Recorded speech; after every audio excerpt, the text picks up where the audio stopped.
pour un temps, l'Église sera livrée à de grandes persécutions. Ce sera le temps des ténèbres, l'Église aura une crise affreuse. Les prêtres, ministres de mon Fils, les prêtres, par leur mauvaise vie, par leur irrévérence et leur impiété à célébrer les saints mystères, par l'amour de l'argent, l'amour de l'honneur et des plaisirs, les prêtres sont devenus des cloaques d'impureté. Oui, les prêtres demandent vengeance, et la vengeance est suspendue sur leur tête. Malheur aux prêtres et aux personnes consacrées à Dieu, lesquels, par leurs infidélités et leur mauvaise vie, crucifient de nouveau mon Fils. Les péchés des personnes consacrées à Dieu crient vers le ciel et appellent la vengeance. Et voilà que la vengeance est à leur porte, car il ne se trouve plus personne pour implorer miséricorde et pardon pour les peuples. Il n'y a plus d'âme généreuse, il n'y a plus personne digne d'offrir la victime sans tâche à l'Éternel en faveur du monde. Les chefs, les conducteurs du peuple de Dieu ont négligé la prière et la pénitence, et le démon a obscurci leur intelligence. Ils sont devenus ces étoiles errantes que le vieux diable traînera avec sa queue pour les faire périr. Plusieurs abandonneront la foi, et le nombre des prêtres et des religieux qui se sépareront de la vraie religion sera grand. En l'année 1864, Lucifer, avec un grand nombre de démons, seront détachés de l'enfer. Ils aboliront la foi peu à peu, et même dans les personnes consacrées à Dieu. Ils les aveugleront d'une telle manière qu'à moins d'une grâce particulière, ces personnes prendront l'esprit de ces mauvais anges. Plusieurs maisons religieuses perdront entièrement la foi et perdront beaucoup d'âmes. Les esprits des ténèbres répandront partout un relâchement universel pour tout ce qui regarde le service de Dieu. Ils auront un très grand pouvoir sur la nature. Il y aura des églises pour servir ces esprits. On verra l'abomination dans les lieux saints. Dans les couvents, les fleurs de l'église seront putréfiées, et le démon se rendra comme le roi des cœurs. Que ceux qui sont à la tête des communautés religieuses se tiennent en garde pour les personnes qu'ils doivent recevoir, parce que le démon usera de toute sa malice pour introduire dans les ordres religieux des personnes à donner au péché, car les désordres et l'amour des plaisirs charnels seront répandus par toute la terre. Tremblez, terre, et vous qui faites profession de servir Jésus-Christ, et qui au-dedans vous adorez vous-même, tremblez car Dieu va vous livrer à son ennemi, parce que les lieux saints sont dans la corruption. Beaucoup de couvents ne sont plus les maisons de Dieu, et les pâturages d'Asmodée et des siens. On abolira les pouvoirs civils et ecclésiastiques, tout ordre et toute justice seront foulés aux pieds, on ne verra qu'homicide, haine, jalousie, mensonge et discorde, sans amour pour la patrie ni pour la famille. Les gouvernants civils auront tous un même dessein, qui sera d'abolir et de faire disparaître tout principe religieux pour faire place au matérialisme, à l'athéisme, au spiritisme et à toutes sortes de vices. La sainte foi de Dieu étant oubliée, chaque individu voudra se guider par lui-même et être supérieur à ses semblables. Rome perdra la foi et deviendra le siège de l'Antéchrist. Les fruits pourris et les scandales sans fin de la secte Vatican II prouvent que ce n'est pas l'Église catholique et que nous sommes dans la grande apostasie. La photo montre une ado en juste au corps, dans une position inappropriée, s'exécutant devant Jean-Paul II applaudissant, un seul exemple parmi une myriade de cas à scandale, des immoralités et mauvais fruits dont la secte Vatican II a porté partout l'exemple. Jésus-Christ, Matthieu chapitre 7 verset 16-19, citation. Vous les reconnaîtrez à leurs fruits. Cueille-t-on des raisins sur des épines, ou des figues sur des ronces? Ainsi, tout arbre bon produit des fruits bons, mais tout mauvais arbre produit de mauvais fruits. Un arbre bon ne peut produire de mauvais fruits, ni un arbre mauvais produire de bons fruits. Tout arbre qui ne produit point de bons fruits sera coupé et jeté au feu. Fin de citation. L'Église catholique est une, sainte, catholique et apostolique. En considérant ces 4 marques de la véritable Église, on oublie parfois de considérer la sainteté de l'Église. Vatican I les a bien résumées. Pape Pie IX, Concile Vatican I, session 3, chapitre 3, sur la foi. Citation. L'Église, à cause de son admirable propagation, de son éminente sainteté et de son inépuisable fécondité en tout bien, à cause aussi de son unité catholique et de son invincible fermeté, est par elle-même un grand et perpétuel motif de crédibilité et un témoignage irréfutable de sa mission divine. Fin de citation. Vatican I a défini que l'Église catholique se reconnaît à son éminente sainteté et son inépuisable fécondité en tout bien. Sa sainteté est un, citation, grand et perpétuel motif de crédibilité. Fin de citation. Or, en discutant ce point, Nous devons faire une distinction. Nous ne suggérons pas que tous les membres de la vraie Église catholique sont saints, ou que les scandales ne peuvent pas surgir dans les rangs des fidèles. Une telle idée a été condamnée par l'Église. Puisque la foi est distincte de la charité, on peut posséder la foi véritable tout en méprisant la charité ou la morale. La vraie Église a toujours contenu de bonnes personnes et de mauvaises personnes. Nous soulignons toutefois, en accord avec Vatican I, que de manière générale, là où se trouve la vraie foi, la sainteté y est aussi trouvée. Pour le dire autrement, là où sont les préceptes de la vraie Église, il s'ensuit nécessairement une sainte vie. De l'autre côté, là où sont présents le péché de façon massive et constante, l'immoralité et le scandale, les préceptes et enseignements de la vraie Église sont presque nécessairement rejetés et ou niés.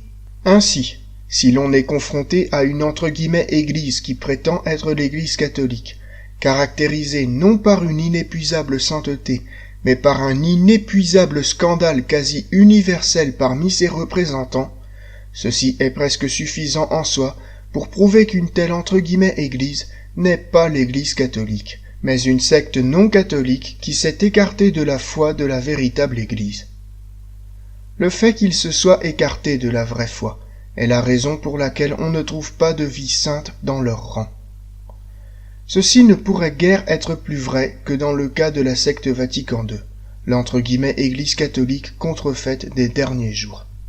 Chapitre 22 du livre « La vérité sur ce qui est réellement arrivé à l'Église catholique après Vatican II », le scandale sexuel à grande échelle commis par des « prêtres Vatican II Novus Ordo ». La photo montre l'ancien « cardinal de Boston, Bernard Law, présida à l'immense scandale sexuel de la secte Vatican II. CBS News, citation.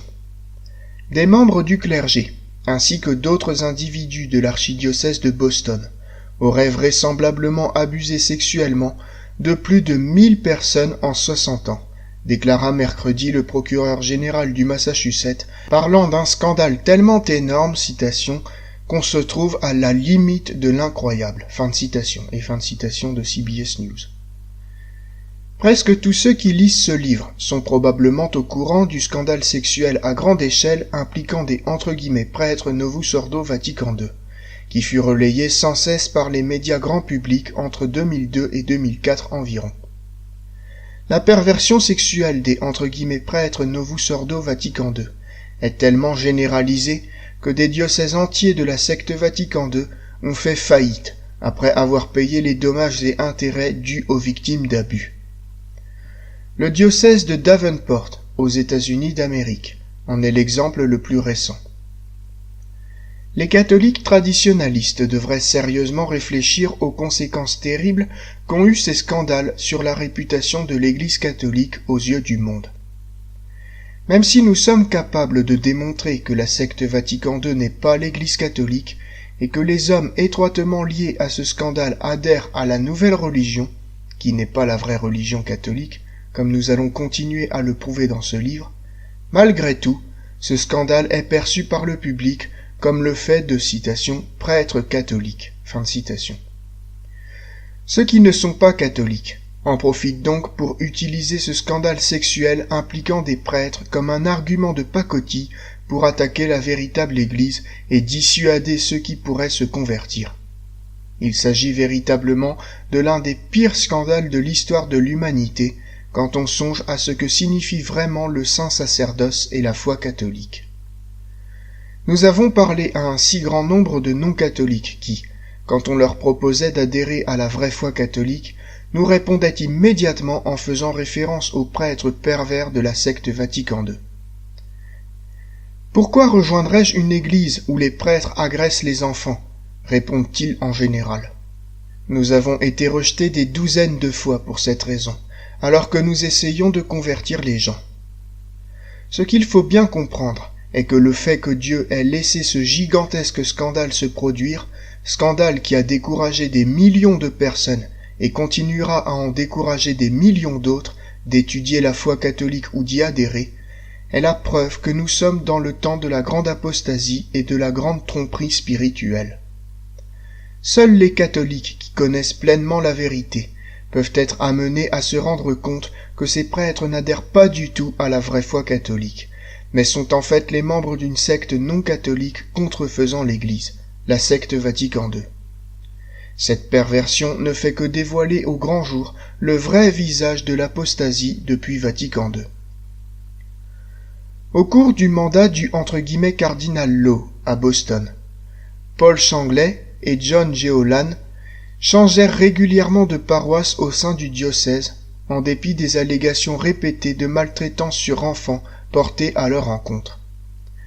On découvrit plus tard que le père Changlet était un militant de l'association nord-américaine pour l'amour entre les hommes et les garçons, NAMBLA, note de traduction, une organisation composée de pédophiles homosexuels qui s'oppose à l'idée d'un âge minimal pour les rapports sexuels.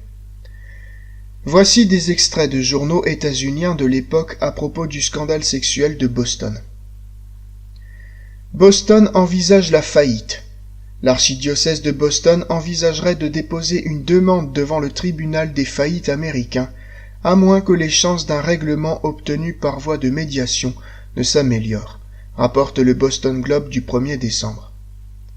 Un porte-parole a déclaré que l'archidiocèse devait considérer toutes les options, mais qu'il n'avait pas encore prévu quand déposer ou non un dossier de banqueroute. National Catholic Register, 8-14 décembre 2002, page 1. L'archidiocèse de Boston vend ou hypothèque une propriété qui n'était pas à vendre pour payer les dommages et intérêts du scandale sexuel. The Associated Press. Boston. Le scandale sexuel de l'archidiocèse de Boston a ébranlé l'Église presque littéralement dans ses fondations. Afin de payer les 85 millions de dollars de dommages et intérêts dus à plus de 500 victimes de prêtres pédophiles, l'archidiocèse a hypothéqué le siège même de son pouvoir, la cathédrale de la Sainte-Croix, et met en vente en ce moment même la résidence de l'archevêque, un manoir de style Renaissance italienne qui fut un symbole de la grandeur et de l'autorité de l'Église. On attend aussi la fermeture d'une douzaine d'églises, fermetures qui seront précipitées à cause du scandale, 18 décembre 2003. Citation. « Et j'assouvirai ma fureur, et je ferai reposer sur eux mon indignation, et je serai consolé, et ils sauront que moi, le Seigneur, j'ai parlé dans mon zèle, lorsque j'aurai assouvi mon indignation sur eux. Et je ferai de toi un désert et un objet d'opprobre pour les nations qui sont autour de toi, aux yeux de tout passant. Et tu seras un objet d'opprobre et de blasphème, un exemple et un objet de stupeur pour les nations qui sont autour de toi, lorsque j'aurai exercé en toi des jugements dans ma fureur, dans mon indignation, et avec les châtiments de ma colère. Moi, le Seigneur, j'ai dit. » Fin de citation. Ézéchiel chapitre 5 versets 13 à 16. CBS News. Des membres du clergé, ainsi que d'autres individus de l'archidiocèse de Boston, auraient vraisemblablement abusé sexuellement de plus de 1000 personnes en 60 ans, déclara mercredi le procureur général du Massachusetts, parlant d'un scandale tellement énorme que, citation, « on se trouve à la limite de l'incroyable ». Fin de citation. La liste impressionnante d'accusations d'abus établies par les enquêteurs à Boston semble sans précédent, même si ce scandale a touché des diocèses de presque tous les États au sein des États-Unis et a poussé l'année dernière près de 1000 personnes à venir déposer de nouvelles plaintes dans tout le pays. CBSnews.com, 23 juillet 2003. Fin de citation. ABC News, citation. L'archevêque de Boston et les avocats des victimes d'abus sexuels de prêtres ont annoncé aujourd'hui avoir conclu un accord de 85 millions de dollars, le plus gros montant à ce jour parmi les scandales de pédophilie qui ont secoué l'Église catholique romaine. abcnews.com, 9 septembre 2003. Fin de citation. Mais ce scandale ne fut pas limité à Boston. On trouve bien d'autres exemples d'abus rien qu'aux États-Unis.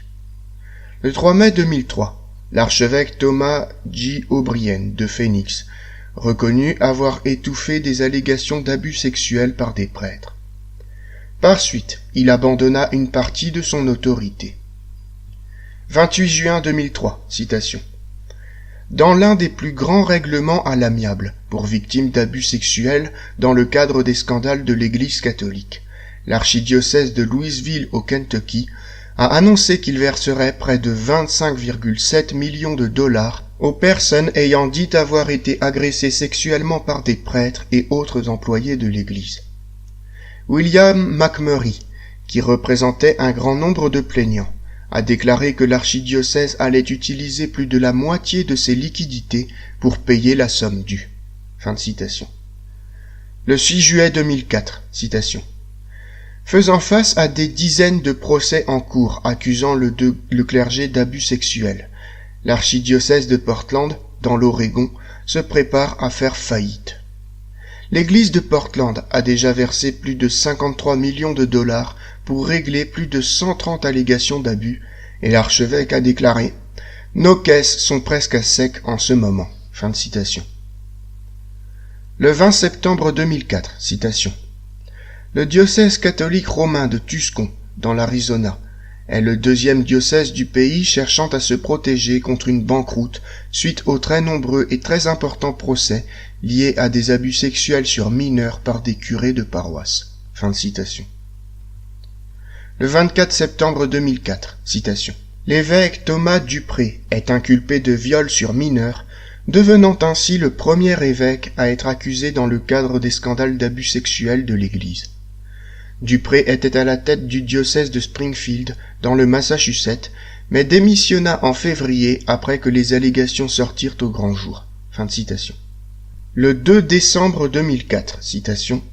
Le diocèse d'Orange County conclut un accord à l'amiable avec 87 victimes d'abus du clergé. Les termes de l'accord ne sont pas divulgués, mais une source a indiqué à l'Associated Press qu'il dépassera le montant record des 85 millions de dollars de dommages et intérêts de l'archidiocèse de Boston. Les poursuites font état d'une inconduite sexuelle chez 30 prêtres, 11 membres du personnel laïque et 2 nonnes. Fin de citation. En décembre 2004, le diocèse de Spokane, citation, a demandé protection en recourant au chapitre 11 de la loi états-unienne sur les faillites avec plus de 81 millions de dollars de réclamations. Le diocèse a cherché à se protéger à l'avance contre une faillite face aux procédures judiciaires pour allégation d'abus sexuels du clergé. Fin de citation. En 2006, le diocèse de Spokane mit aux enchères sa chancellerie pour payer les accusations d'abus sexuels. Citation. Le scandale d'abus sexuels sur mineurs dans le diocèse catholique romain de Long Island a abouti à la défroque de 8 prêtres et à la suspension permanente de 9 autres pour abus sexuels présumés, tandis que 3 attendent leur procès canonique, rapporta l'évêque du diocèse. Fin de citation. Le 12 octobre 2005, citation.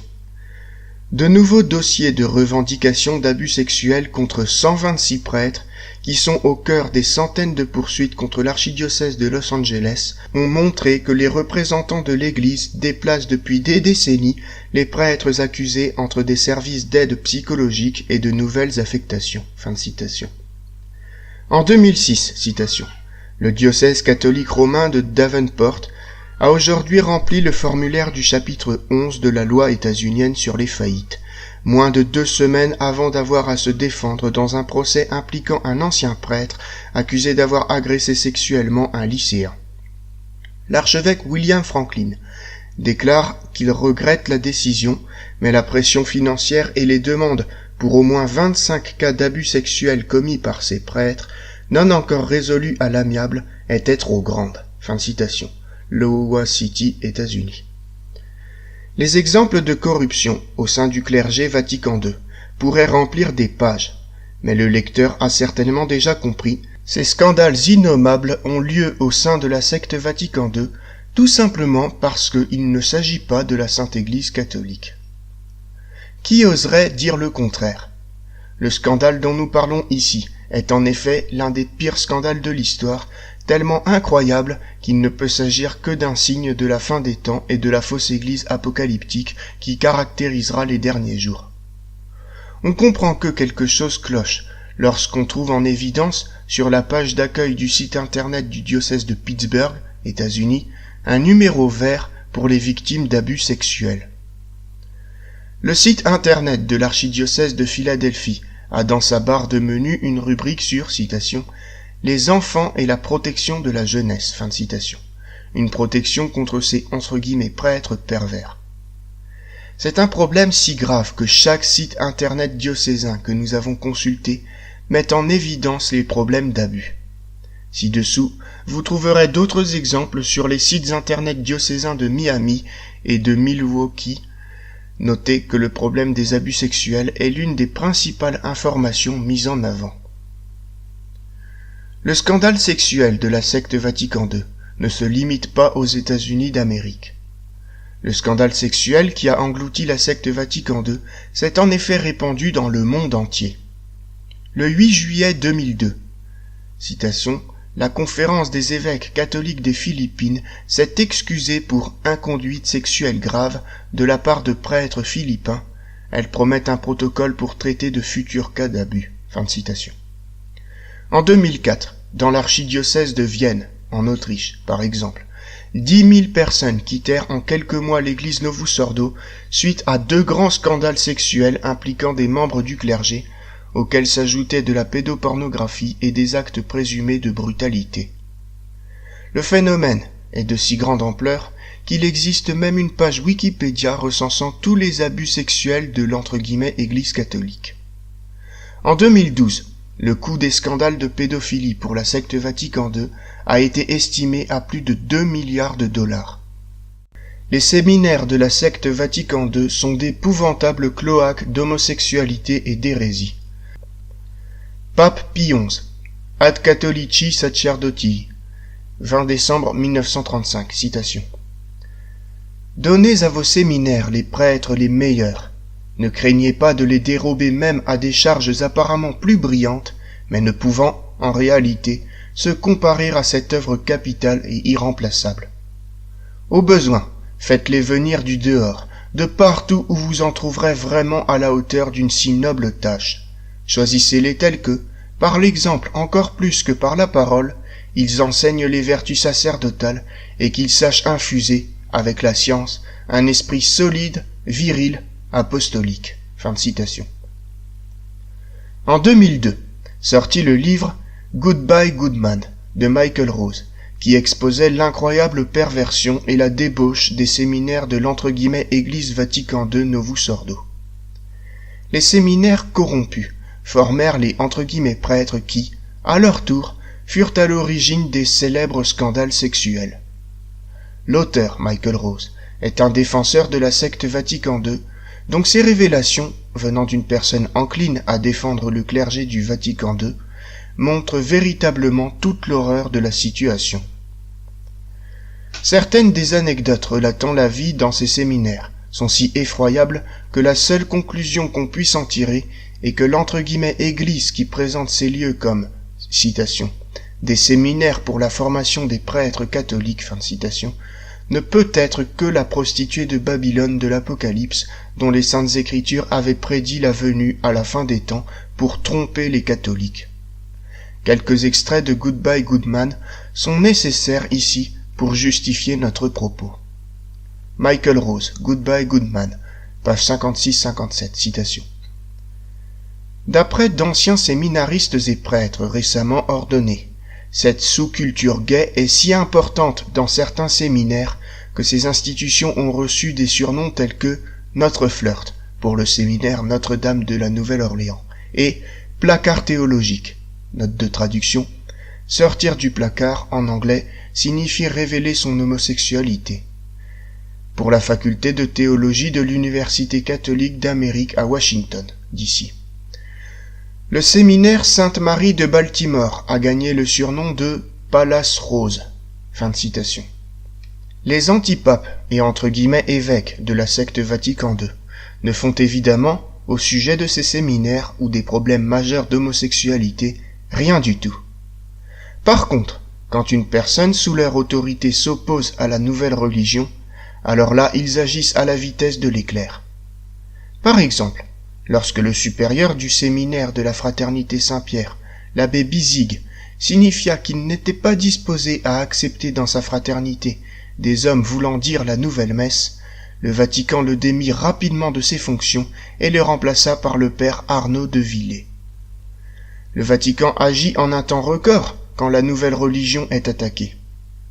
Souvenez-vous aussi qu'en 1988, un évêque, Monseigneur Lefebvre, fut immédiatement excommunié après avoir agi en faveur de la propagation de la messe traditionnelle en latin. Et pourtant, le Vatican post-Vatican II ne fait rien contre les séminaires pervertis du monde entier. Tout simplement parce qu'il s'agit de la fausse église de Satan. Avant Vatican II, la politique était que ceux qui avaient une tendance perverse à l'homosexualité, qui résulte d'une prise de contrôle démoniaque à la suite d'une certaine forme d'idolâtrie, comme cela est enseigné au chapitre 1 de Romains, ne pouvaient pas devenir prêtres. Citation. Le père Andrew Walter, ordonné en 2000 au diocèse de Bridgeport, dans le Connecticut, a passé plusieurs semestres à l'école de Baltimore en tant que séminariste pour le diocèse de Patterson, au New Jersey. Il expliqua que le problème homosexuel était si grave, quand il s'y trouvait, que, citation, « certains des étudiants et des professeurs s'habillaient en cuir pour aller au bloc », l'équivalent à Baltimore de la 42e rue de Manhattan. Note de traduction. Dans les années 1970, la 42e rue était célèbre pour ses cinémas pornographiques. Fin de citation. Michael Rose, Goodbye Goodman, page 57, citation. Le père John Trigilio, du diocèse d'Harrisburg, en Pennsylvanie, se rappelle avoir visité Sainte-Marie à Baltimore alors qu'il était séminariste en Pennsylvanie. Parlant de la sous-culture gay, il rapporte, citation, qu'il n'y avait aucun tabou. Fin de citation. Citation. Le peu de fois où je m'y suis trouvé, certains séminaristes s'habillaient véritablement comme dans un quartier gay. Ils allaient même jusqu'à porter de la soie rose. C'était comme aller voir la cage aux folles. Fin de citation. De mon temps, à Sainte-Marie, dit le père John Despard, maintenant prêtre d'un ordre religieux du Sud-Est, citation, au bout du couloir, il y avait 2 mecs ensemble, dans la douche, et tout le monde le savait. Fin de citation. Ada Mason, professeur de philosophie dans une éminente université catholique, officia en une occasion comme conseillère d'un séminaire du Haut-Midwest. Alors qu'elle occupait cette fonction, elle fut choquée d'y découvrir une sous-culture gay très active. Citation. Le comportement homosexuel extraverti était plus que toléré, admet-elle. Fin de citation. L'un des professeurs du séminaire m'a même dit que, chaque vendredi, un bus transportait des étudiants en prêtrise vers une ville voisine pour faire la tournée des bars gays. Fin de citation. Aussi horrible que ça puisse paraître, il s'agit seulement du sommet de l'iceberg de la perversion et de la généralisation de l'homosexualité de la secte Vatican II.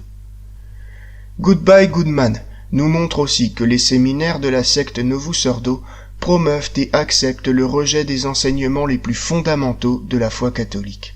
Citation. Beaucoup de séminaristes ont perdu la foi là-bas, au séminaire, déplorait-il. Je me souviens d'un gars en particulier, racontait-il.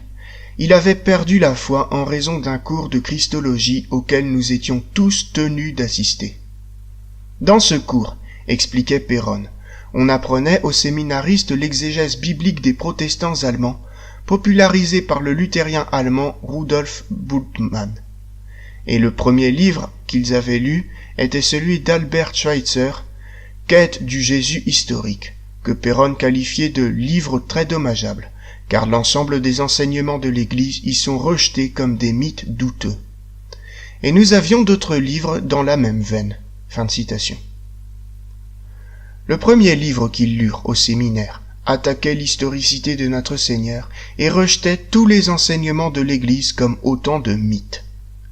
Encore une fois, il ne s'agit que d'un minuscule exemple de ce qui se passe et de ce qui est enseigné dans les « séminaires » de la secte Vatican II.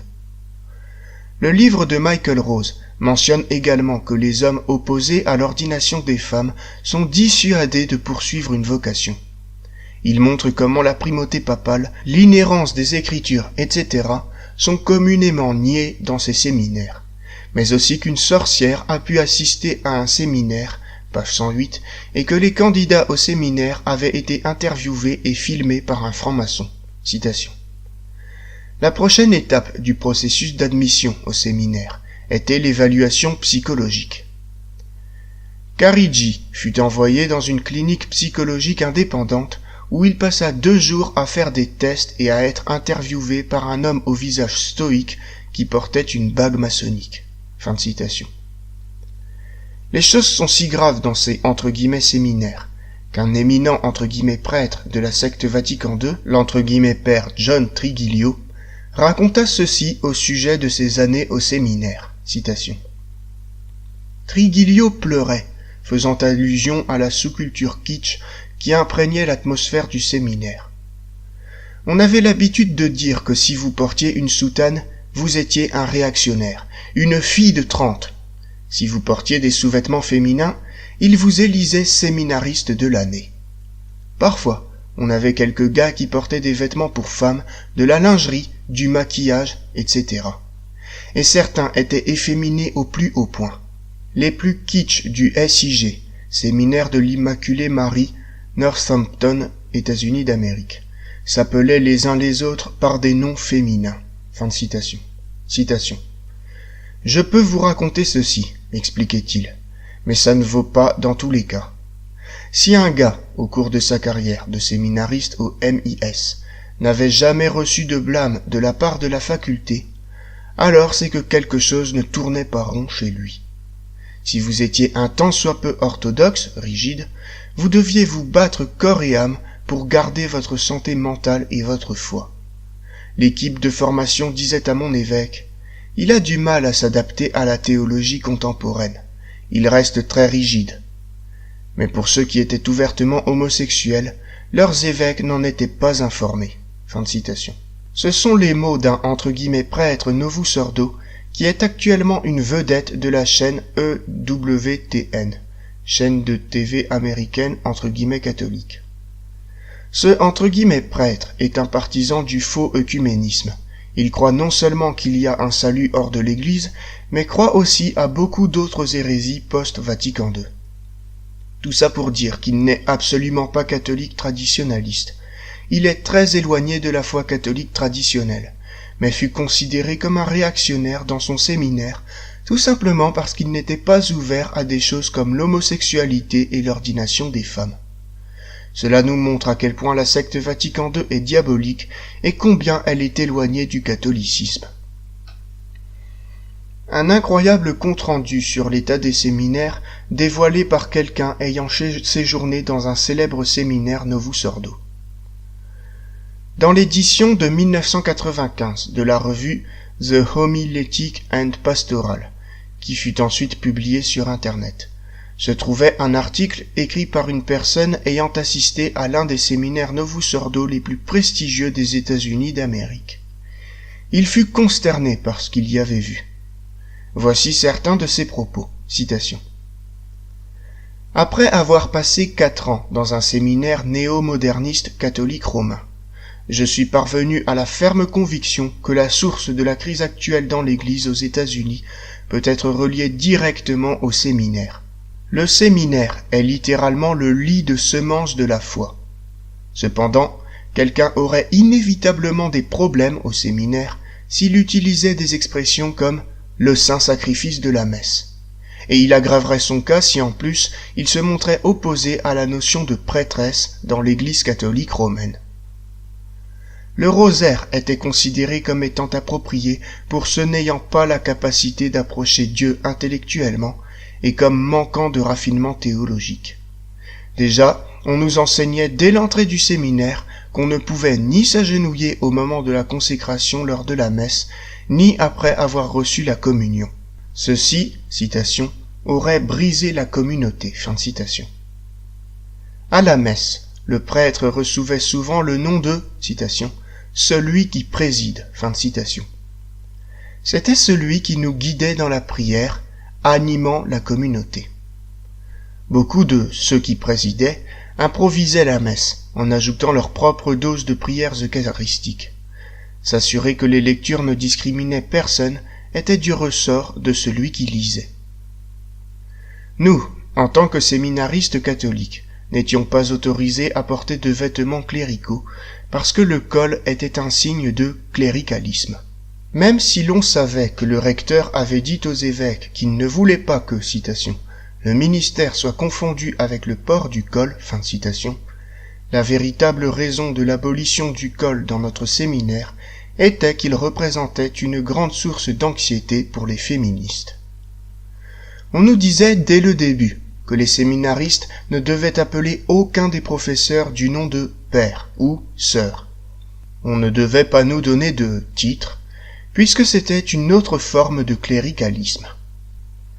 Les choses allaient également à l'encontre de la mission entre guillemets œcuménique, dans laquelle se trouvait engagé le séminaire. En matière de, citation, confusion des ministères, fin de citation, on pourrait s'interroger sur les pratiques inculquées dans le séminaire. Lors d'une conférence, fut soulevé le problème du comportement efféminé, incontrôlable et scandaleux de certains séminaristes. La réputation négative du séminaire due à cette image récurrente est le genre de modèle tacitement approuvé par le séminaire en recommandant ces hommes pour les ordres. Le vice-recteur répondit en disant que le séminaire admettait les hommes des deux orientations. La politique était qu'ils devaient tous être célibataires. Tout au long de notre première année scolaire, nous devions étudier le livre Catholicism de Richard P. McBrien. Ce livre contenait les fondations les plus fertiles pour insinuer le doute et nous écarter intellectuellement de la vraie foi catholique. C'était par une tromperie en partie voilée, subtile et habile, et un langage ambigu, que ce livre de McBrien était si efficace. Il devint le fondement de la sagesse et de la bonté de notre contestation.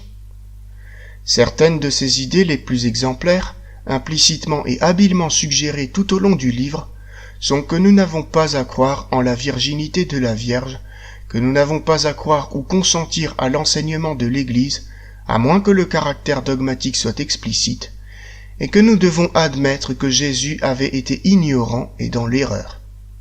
McBrien employait de manière experte son langage pour rester dans le cadre de, citation, ce qu'il est permis de dire, fin de citation, et faisait des suggestions scandaleuses qui en convainquaient certains. Je me souviens avoir vu les premiers résultats de l'utilisation de ce livre dans une discussion que j'ai eue avec un autre séminariste. Il était fermement convaincu que, citation, c'est tout à fait naïf de penser que Marie n'a pas eu de relations sexuelles, fin de citation. On étudiait souvent la théologie protestante dans la lignée des Rahner, Schillebeeckx, Kung, Boff et à l'occasion Matthew Fox, et ainsi de suite. Puisque dans la plupart des débats théologiques, nous ne reposions pas sur le magistère pour nous guider ou avoir des points de référence, nous autres, séminaristes, étions à la dérive dans une mer d'opinions et d'interprétations tant protestantes que catholiques. Dans le domaine de la spiritualité, nous avions des ateliers sur la, citation, spiritualité des femmes, fin de citation, ou d'autres sur le, citation, ministère collaboratif, fin de citation, et, citation, la justice sociale, fin de citation, parce que c'était perçu comme étant, citation, la position actuelle de l'esprit, fin de citation, dans le monde d'aujourd'hui. La dévotion à Marie comme mère bénie était autorisée, mais généralement non encouragée. Le rosaire, qui était prié dans la chapelle principale par un groupe de séminaristes, fut toléré un moment, mais, en fin de compte, la tension qui en résulta dans le séminaire contre ce groupe y mit fin. Toutefois, pour satisfaire les évêques, et comme un geste symbolique pour la frange conservatrice du séminaire, le rosaire fut tout à coup de nouveau autorisé, avec l'approbation officielle du séminaire, mais seulement dans une petite salle de la chapelle où il n'y avait pas le Saint-Sacrement, un jour par semaine, entre le déjeuner et les cours. La raison pour laquelle le rosaire n'était pas permis dans la chapelle principale était que, citation, « la chapelle est pour les célébrations liturgiques, pas les dévotions ». Fin de citation. Et pourtant, la chapelle avait été utilisée pour un certain nombre de choses étrangères au culte catholique, y compris, à l'occasion, les répétitions d'un orchestre symphonique local.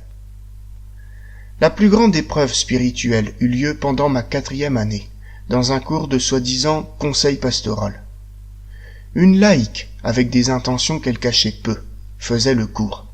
Un jour, non seulement elle nous informa qu'elle avait amené une classe assister au séminaire Call to Action, appel à l'action, de Chicago, où tout le monde se rejoignait dans les prières eucharistiques en présence d'une femme qui y présidait, et avec un évêque catholique dans la congrégation, mais elle faisait ouvertement campagne pour le droit des homosexuels et des lesbiennes, le féminisme radical et même l'avortement. Pour avoir remis ouvertement en question les arguments de cette femme, je fus pénalisé. J'étais face à un dilemme décourageant. Je savais que ce qui était enseigné contredisait directement ce qu'enseignait l'Église, et je savais que l'évêque du diocèse de chez moi me soutenait.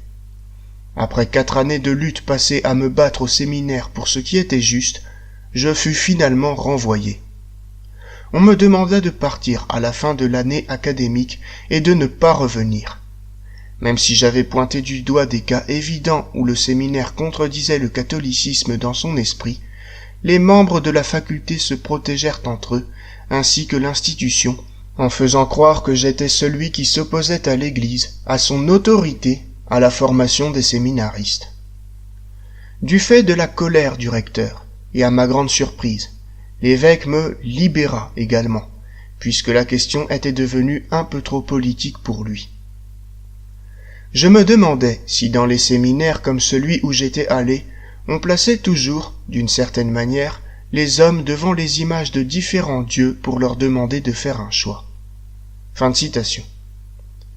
Notez que ce séminariste de pensée conservatrice pensait que son « évêque Novus Ordo » lui apporterait son soutien. Après son renvoi, il découvrit que « évêque » était contre lui et avec les apostats. L'idolâtrie de la secte Vatican II et la formation d'« prêtres pour son idolâtrie dans les séminaires est liée à son homosexualité rampante. L'Écriture enseigne que l'homosexualité est un résultat de l'idolâtrie. Romains chapitre 1, citation. Parce que, ayant connu Dieu, ils ne l'ont point glorifié comme Dieu, ou ne lui ont pas rendu grâce, mais ils se sont perdus dans leurs pensées, et leur cœur insensé a été obscurci. Eux qui ont transformé la vérité de Dieu en mensonge, adoré et servi la créature au lieu du Créateur, qui est béni dans les siècles. Amen. C'est pourquoi Dieu les a livrés à des passions d'ignominie. Car leurs femmes ont changé l'usage naturel en l'usage contre nature. Et pareillement les hommes, l'usage naturel de la femme abandonnée, ont brûlé de désir l'un pour l'autre, l'homme commettant l'infamie avec l'homme, et recevant ainsi en eux-mêmes le salaire qui était dû à leur égarement. Ceux qui font ces choses sont dignes de mort, et non seulement ceux qui les font, mais quiconque aussi approuve ceux qui les commettent. Fin de citation. La secte Vatican II contredit cet enseignement de l'Écriture en affirmant que la cause de l'homosexualité est inconnue et que l'orientation homosexuelle n'est pas mauvaise. Jean-Paul II, Nouveau catéchisme, numéro 2357, citation. L'homosexualité, sa genèse psychique reste largement inexpliquée. Fin de citation. Mais Romains chapitre 1 enseigne clairement que l'homosexualité est, citation, contre nature, fin de citation. Ce qui signifie que cette orientation est étrangère à la nature de l'homme. Elle n'est pas inculquée par Dieu. Comme résultat d'idolâtrie, Dieu permet parfois qu'un démon prenne les personnes, les possède et change leur orientation sexuelle, comme le décrit saint Paul. Hommes et femmes sont livrés à l'homosexualité à cause du grand nombre de leurs péchés d'impureté, rendant par là un culte à la chair plutôt qu'à Dieu. À cause de ce péché, ils peuvent se faire posséder par le démon de la luxure, qui prend le dessus sur eux et corrompt toute leur orientation sexuelle. Ils peuvent en être guéris. Les gens deviennent aussi homosexuels en se livrant à l'idolâtrie, soit en nourrissant au-dessus de Dieu une fascination perverse pour les êtres humains, adorer la créature plutôt que le Créateur, soit en adorant tout simplement une créature ou une œuvre produite par l'homme. Le fait que tous les homosexuels sont possédés par un démon est corroboré par le fait que la plupart des hommes homosexuels peuvent être identifiés par leurs maniérismes extérieurs très efféminés. Qu'est-ce qui explique cela ? C'est évidemment la présence du démon dans la personne qui se manifeste à l'extérieur. Le maniérisme extérieur, contre nature, révèle la corruption interne de l'âme. Isaïe chapitre 3 verset 9, citation. La vue de leur visage leur a répondu, et comme Sodome, ils ont publié leurs péchés et ne l'ont point caché. Malheur à leur âme, parce que les maux qu'ils avaient faits leur ont été rendus. Fin de citation. Notez que le prophète Isaïe, en se référant aux homosexuels, dit, citation, « Les maux qu'ils avaient faits leur ont été rendus. » Fin de citation. C'est une ressemblance frappante avec Romains chapitre 1 ci-dessus, où saint Paul dit que les homosexuels ont reçu, citation, « en eux-mêmes le salaire, mot rendu, qui était dû à leur égarement. » Fin de citation. Une étude des cultures les plus démoniaques de l'histoire corrobore l'enseignement des Écritures sur le lien entre l'idolâtrie, que ce soit pour la chair ou pour une œuvre faite à la main, et l'homosexualité. Tout cela est pertinent pour notre étude parce que l'homosexualité est répandue chez les membres du clergé Vatican II. La culture aztèque des XVe et XVIe siècles au Mexique, que les conquistadors catholiques renversèrent physiquement et que l'apparition de Notre-Dame de Guadalupe en 1531 écrasa spirituellement, fut sans doute la culture la plus viciée de l'histoire humaine. Warren H. Carroll, Our Lady of Guadalupe and the Conquest of Darkness, pages 8 à 11. Citation. De nombreux peuples primitifs pratiquèrent occasionnellement le sacrifice humain, et certains pratiquaient le cannibalisme. Aucun ne put jamais atteindre le rythme des Aztèques. Personne ne saura jamais combien ils sacrifièrent. Mais la loi de l'Empire requérait chaque année, dans chaque ville avec temple, 1000 sacrifices pour Huitzilopochtli, le dieu tribal des Aztèques. Et il y avait 371 villes en question dans l'Empire aztèque. Chaque cité et grande ville aztèque avait sa place centrale où s'élevait un haut temple pyramidal et 4 portes donnaient sur 4 chemins d'accès à la ville en ligne droite. S'étendaient sur au moins 8 kilomètres. Chacune se terminant sur un côté du temple pyramidal. Mais après mois, année après année, temple après temple, les victimes sacrificielles empruntaient les routes menant aux escaliers, gravissant les marches de la plateforme pour atteindre le sommet, où on les renversait en arrière, le dos posé sur de grandes dalles convexes en pierre polie, le cou attaché par un crochet tenu par un prêtre à la tête et aux bras teintés de noir, des cheveux noirs jamais entretenus, remplis de grumeaux et feutrés de sang séché, et des vêtements à l'origine blancs, trempés et colorés d'innombrables gouttes de couleur pourpre. Un immense couteau à lame de verre volcanique noir s'élevait et descendait, perforant et ouvrant la victime. Son cœur était arraché, continuant de battre et était brandi afin que tous puissent le voir, tandis que son corps, ravagé, était lancé du bord de la plateforme du temple, d'où il rebondissait et gesticulait le long des marches jusqu'au sol en de contorsions obscènes, un parcours d'1 centaine de mètres. Plus tard, les membres de son corps étaient mangés. L'un des premiers historiens mexicains, Ixilxochilt, estima qu'un enfant sur 5 au Mexique était sacrifié. Un symbole presque universel de la religion mexicaine était le serpent. L'annonce des sacrifices se faisait par le battement prolongé d'un immense tambour constitué d'énormes peaux de serpent qui pouvaient s'étendre sur 5 kilomètres de distance. Nulle part, dans l'histoire humaine, Satan ne put à ce point officialiser et institutionnaliser son culte avec tant de titres et de symboles qui sont les siens. Fin de citation. Voici la description faite en 1487 de la dédicace d'un nouveau temple pyramidal aztèque pour leur faux dieu Huitzilopochtli. Citation. Tlacaelel décida que ce temple central devait être consacré par le plus grand sacrifice en masse depuis ses 58 ans de domination sur l'empire aztèque.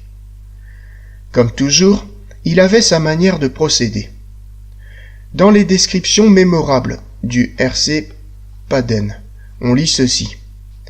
Bien avant que le soleil ne se levât lors de la journée d'ouverture, les légionnaires préparaient les victimes, qui étaient placées en file indienne le long des marches de la grande pyramide, à travers la ville, sur les chaussées et aussi loin que l'œil pouvait voir.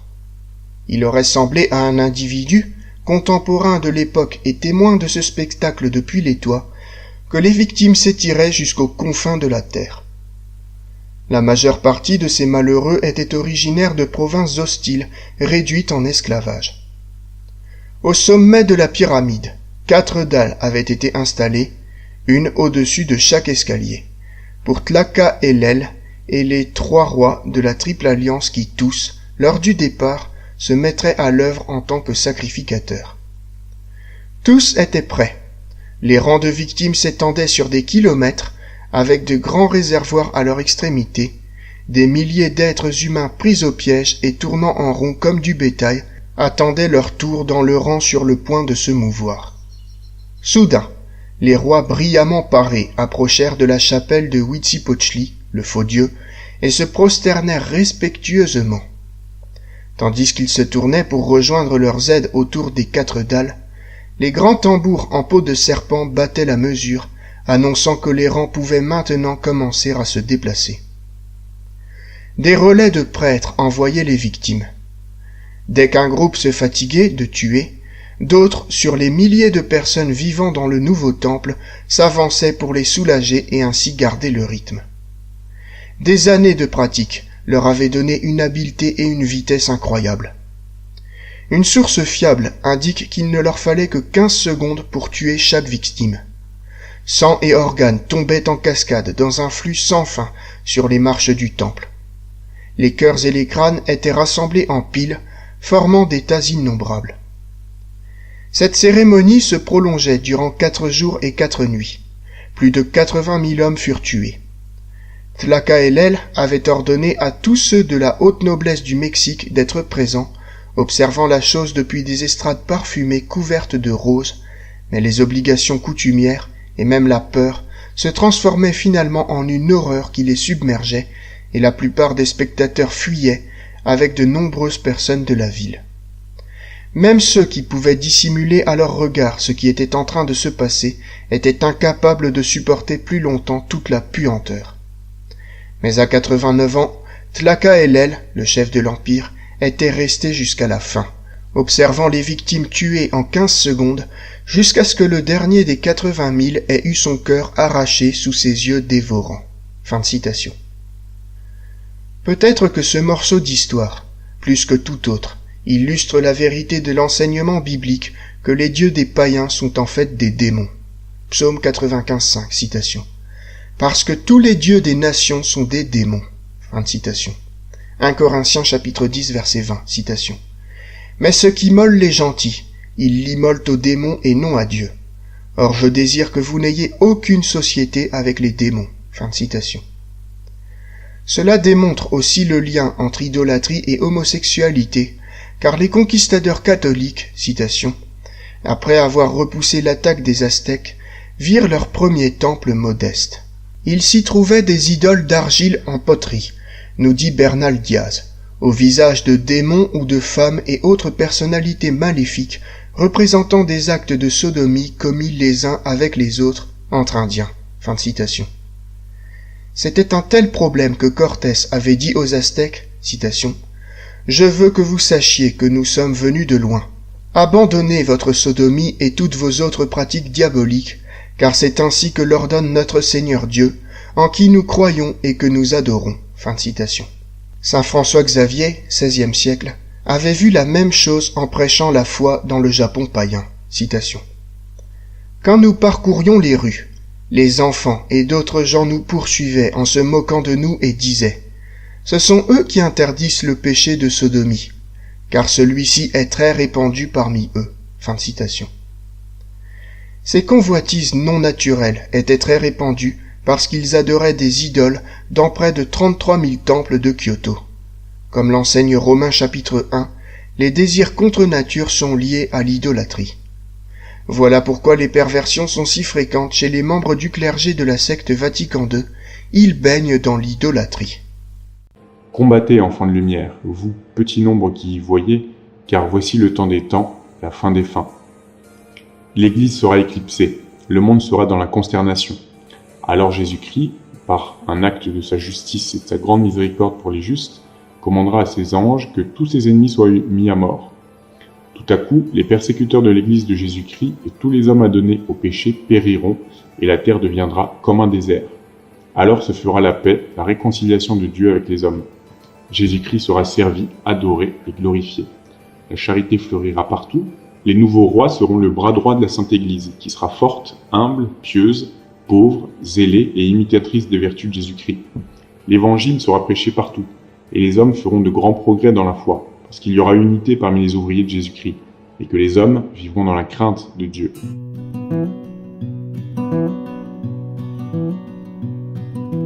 When I go, don't cry for me. In my Father's arms I'll be. The wounds this world left on my soul will all be healed and I'll be whole. Sun and moon will be replaced with the light of Jesus' face. And I will not be ashamed, for my Savior knows my name. It don't matter where you bury me. I'll be home and I'll be free. It don't matter anywhere I lay. All my tears be washed away.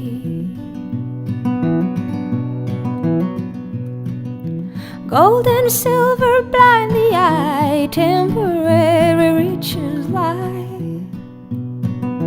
Come and eat from heaven's store, come and drink and thirst no more. So weep not for me, my friend, when my time below does end. For my life belongs to Him who will raise the dead again. It don't matter where you bury me. I'll be home and I'll be free. It don't matter anywhere I lay. All my tears be washed away. All my tears be washed away.